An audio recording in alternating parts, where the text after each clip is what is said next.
Today we are going to be dividing with decimals, which is definitely not an easy concept. So, starting with our very first division problem, which is red, 59 and 64 hundredths divided by 7. Remember, the first part of a division problem is called the dividend, and the second part is called the divisor. The dividend is always the number that goes inside the box. So the first number goes inside that little box. So this would be 59 and 64 hundredths divided by 7. How many times does 7 go into 5? 7 goes into 5 0 times, but I like to put an X. And how many times does 7 go into 59? Well, that would be 8 times, because 7 times 8 is 56. 59 minus 56 is 3. And before we move on, it's very important that we pause because that decimal has to go straight up. Then we bring down the 6. How many times does 7 go into 36? That would be 5 times, because 7 times 5 is 35. 36 minus 35 is 1. Bring down our last number. How many times does 7 go into 14? That would be twice. And 7 times 2 is exactly 14 with none left over.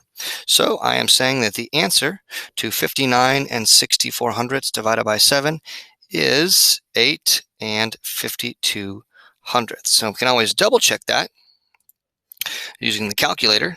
And I'm going to multiply my quotient, which is 8 and 52 hundredths, times my divisor. So I'm going to multiply that by 7, and it should equal 59 and 64 hundredths, and it does, which means we're correct.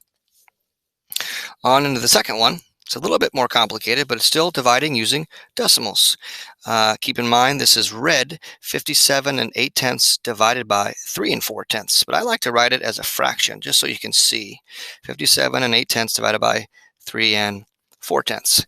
Now this looks goofy. The reason why it looks goofy is you have kind of parts within parts of a fraction.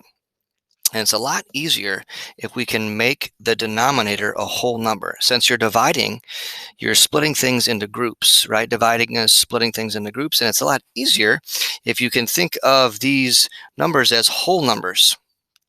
So 3.4, we can easily make a whole number by multiplying it by 10. And essentially what that does is move the decimal one place to the right. But you should have been taught this in elementary school. What you do to the bottom, you have to do to the top. So we also have to multiply the top by 10. So that turns it into 578. So the new problem, which keep in mind is the same, because 10 over 10 is 1, and anytime you multiply any number by 1, it stays the same. So the new math problem is actually 578 divided by 34. So this is just long division. So here we go. Can 34 go into 5? No. Can it go into 57? Yes, it can. It goes in once. 1 times 34 is 34. 57 minus 34 is 3, and then 2. And then we bring down our 8. How many times does 34 go into 238? Let's think about this. I know that 34 times 10 is 340, and we're trying to get close to 238. So I'm going to try something close to 10, but it's got to be less than 10. So I'm going to go with 7. So I'm going to do the math off to the side here. 34 times 7. I'm trying to get as close to 238 as possible without going over. So we've got 7 times 4, which is 28. 8. Carry my 2. 3 times 7 is 21 plus 2. Landed right on 238. So it was 7 times with none left over. So the quotient for 57 and 8 tenths divided by 3 and 4 tenths is 17. And of course, we can check that by using the calculator. So keep in mind, the quotient, you can take the quotient, 17, and I'm going to be multiplying it by the divisor. We divided by 3 and 4 tenths. So I should be able to multiply this by 3.4, and it should kick out 57 and 8 tenths. There it is. And just to prove a point, I can also do the problem that's in the black ink there. So that is 578 divided by 34. And you'll notice it also equals 17. Why? Because that problem is the exact same problem as 57 and 8/10 divided by 3 and 4/10, also going to be 17, simply because those fractions are equivalent. I say those fractions, I mean this fraction in green and this fraction in green. How do I know they're the same? Because I multiplied numerator and denominator by 10 over 10. And keep in mind, 10 over 10 is the same thing as 1 whole. All right, on to the last one. 15 and 6/10 divided by 0 and 78 hundredths. I don't like to have my denominator be a part of a number. I want it to be a whole number.